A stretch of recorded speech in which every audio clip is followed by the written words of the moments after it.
Raider Nation, what's going on? It's Mitchell Renz here, host of the Raiders Report, and coming up on today's show, we're going to get into the Raiders training camp news and notes from today's practice on August 12th, and then at the end, the Silver and Black put out an updated depth chart. I'm going to go through and talk about the offense, the defense, and special teams to give you kind of like my instant reaction to seeing what the Raiders put out there. But I'm a man that likes to make a deal, and I'm going to make a deal here. If the Raiders Report gets to 198,000 subscribers by the time the 49ers and Raiders game kicks off, we need 729 more. I'm going to be giving away a Raiders jersey on game day. We gave a jersey away last week. I want to be able to give away another jersey. And you know what's also really cool?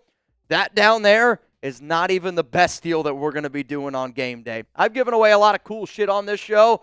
What we're going to be giving away on the Raiders-49ers game might be the coolest thing that we've ever given away. Wink, wink, nudge, nudge. Make sure you're there. Make sure you're subscribed. All right, let's go to the first thing here for training camp practice.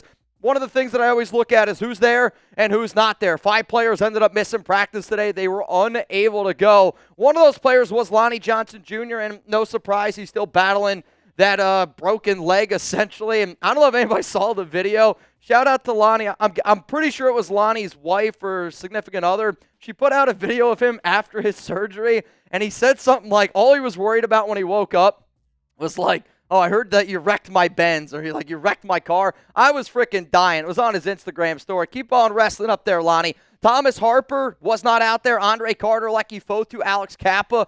Fotu still in that boot. Alex Cappa still banged up with that rib injury. But I do want to talk about Thomas Harper here a little bit more because this was somebody that, was getting a lot of traction early on during Raiders training camp, during Raiders, OTAs, mini camp, somebody that could potentially be a starter and kind of play a little bit of safety, nickel role. He played only one snap against Seattle, and now he's not out there practicing today. I do wonder if maybe he got banged up in that game, and I would like to be able to get some more information on that, so I will do my best to get more info. Let's go to the next thing here, the Raiders offensive line.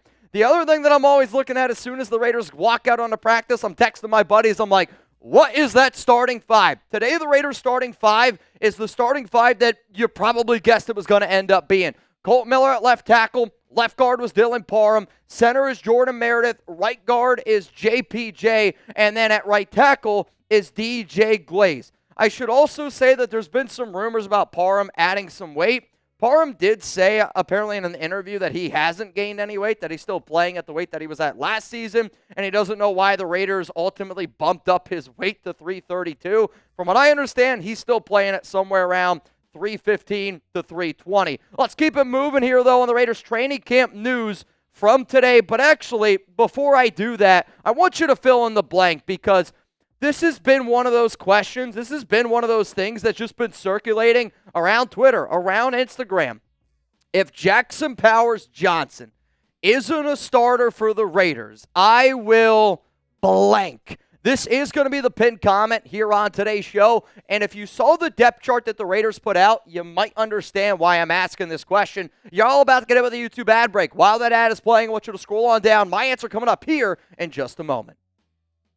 Boy, oh boy, I'll tell you this. If Jackson Powers-Johnson isn't a freaking starter for the Las Vegas Raiders, I hate to say this, I'm going to lose some hope in this coaching staff. I want to be able to sit up here and tell you, I believe in Pete Carroll. I believe in John Spytek, and I believe that they're going to do the right things. Not having JPJ as a starting offensive lineman is one of the dumbest things that I could possibly wrap my mind around. Quite frankly, I've seen a lot of dumb coaching from Antonio Pierce. I've seen a lot of dumb coaching from Josh McDaniels. Not putting JPJ in your starting 5 offensive linemen is up there with some of the dumbest shit that I've seen, and I've been seeing a lot of dumb shit over the past season. Next thing I would do, I would make a trade video because there would be all 31 NFL teams would have interest in Jackson Powers-Johnson, and I would hate that I'm even making it. And then, if you can't already tell, I would freak the F out. And I know I'm not the only one. Let's go to the next note that I got from training camp practice today. Trey Tucker continues to look good, continues to look confident, and I think you can see that he's in that 3rd year, and it's just starting to click a little bit. Remember Trevon Merrick, how good he looked in his 3rd year? I think that that's what you're going to see kind of here out of Trey Tucker. Somebody that, in his 1st year in the NFL, it's tough making an adjustment. It's even tougher when you got Josh McDaniels as your head coach. Then you go into year 2, you get a brand new regime. Antonio Pierce, Tom Telesco, a joke of an offensive coordinator in Luke Getsy, and jokes at the quarterback position from Aiden O'Connell to Gardner Minshew to Desmond Ridder. I mean, think about the QBs. Trey Tucker's had to play with. Now he's out there with Geno Smith. They've also been using him at kick return. They've also been using him at punt return. Trey Tucker's about to have a breakout year, and I hope that y'all buy in, because I'm telling you this, if you are competing against me in fantasy football, y'all aren't getting Trey Tucker. I'm going to draft Trey before you. He's getting ready to break out.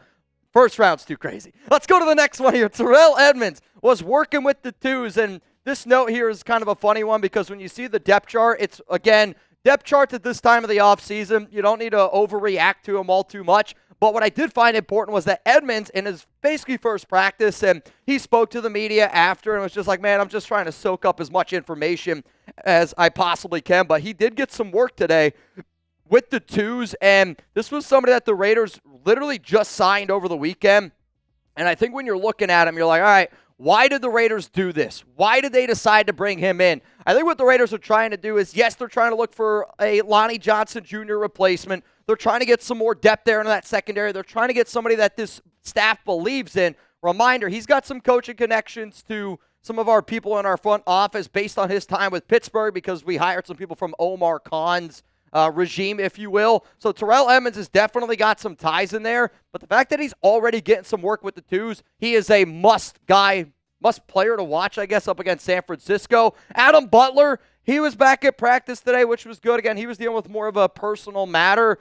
I was just happy to see him out there, because without him, this Raiders defensive line is one of the weakest, if not one of the thinnest units in all of the National Football League. So to just be able to have Butler back out there on the field, that's a really good, that's a really encouraging sign for me personally. And it just, again, makes our defense overall just look a whole lot better. Coming up next here on the show, we're going to get into some more Raiders training camp news. Again, I got a lot of stuff, and if you're tuning in, there are some curveballs that you're about to see. And the video title of this one is some Raiders news from training camp, and you're going to see some curveballs.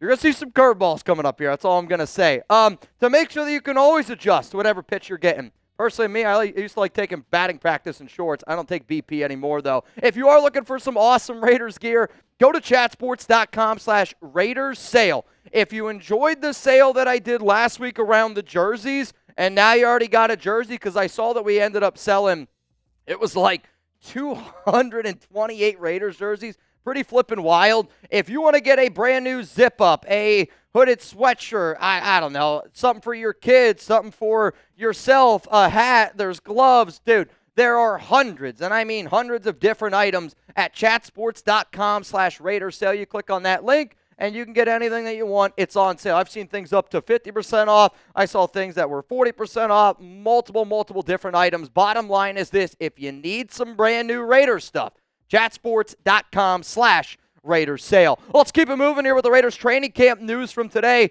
Tackling.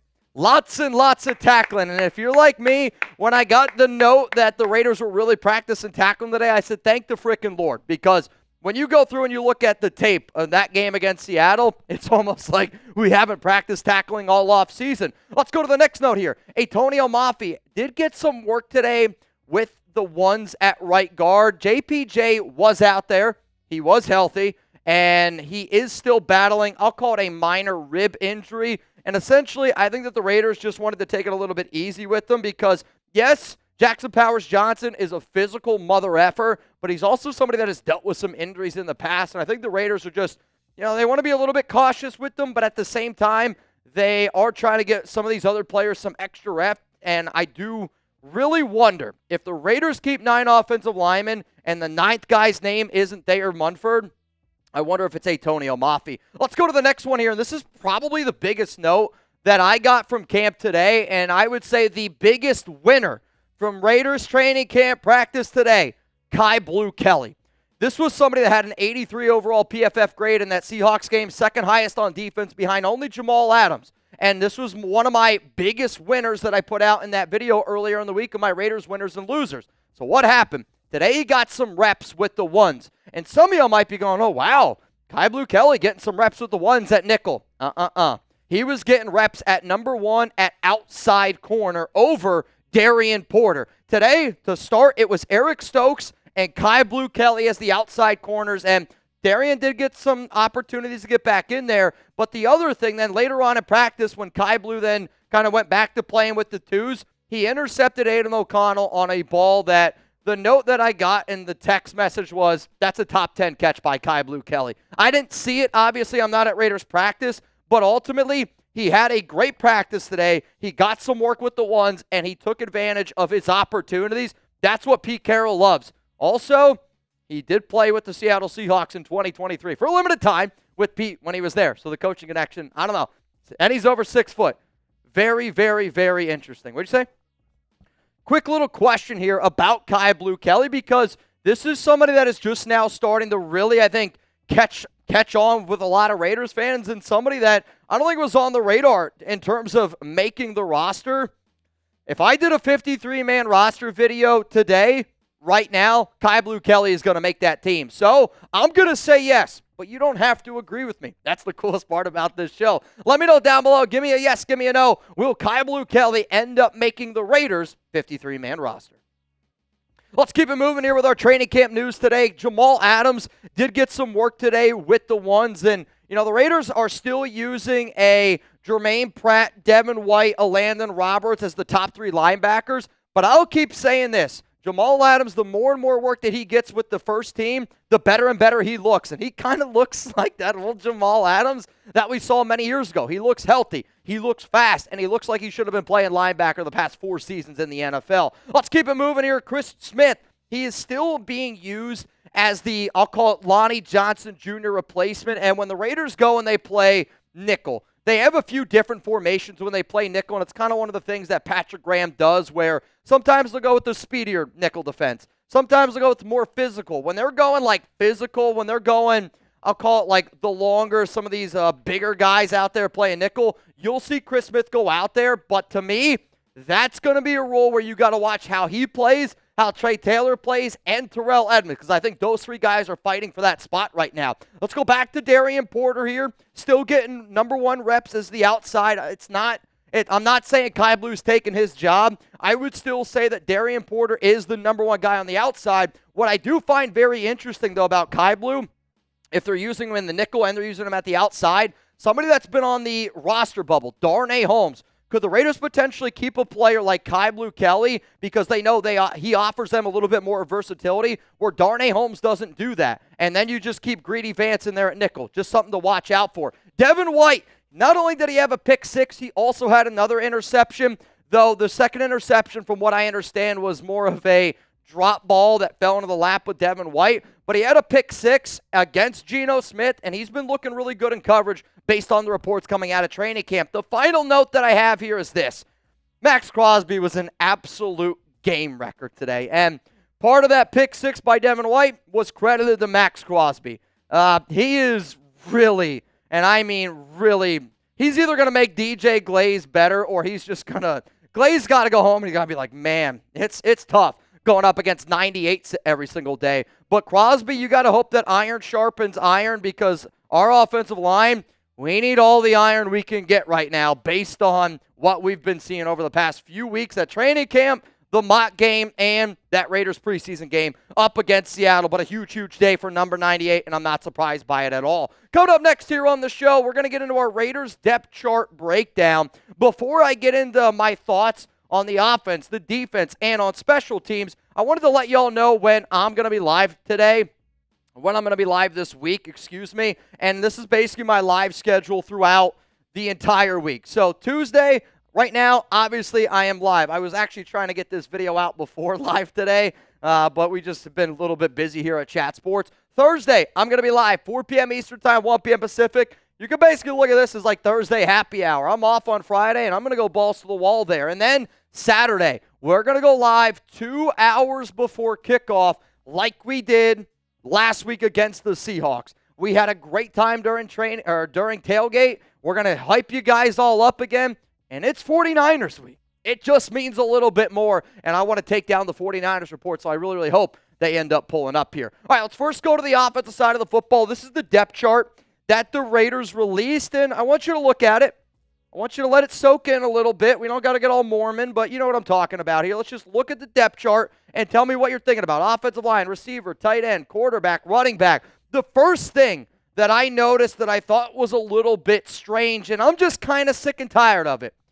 Stop putting the or next to JP's JP. Like, it's just dumb. I don't know if the Raiders are telling the people who are putting out this depth chart to do it, but it just makes you look dumb. If JPJ is not good enough to be a starting 5 offensive lineman on this team, then I just don't trust our talent evaluators on the offensive line. It's really starting to really piss me off, and quite frankly, I wouldn't even be surprised if it's starting to piss off Jackson Powers-Johnson. Somebody, when you turn on the tape, when you watch the body of work, you're like, how is this guy not one of our best offensive linemen? Oh, wait, he is one of our best offensive linemen, and yet you're still putting Orr next to him and Alex Cappa because Kappa's one of your guys. That's some Josh McDaniels type shit, and I'm not going to fly with it anymore. Let's go to Aiden O'Connell here. He stays at quarterback 2, and I'm so glad that the Raiders did it. I have been on the bench or the stand of, let's keep AOC at quarterback 2 to let Cam Miller develop a little bit more. I was really nervous that the Raiders were going to put AOC at QB 3 and just to set some people off, but I think it was smart to keep him at quarterback number 2.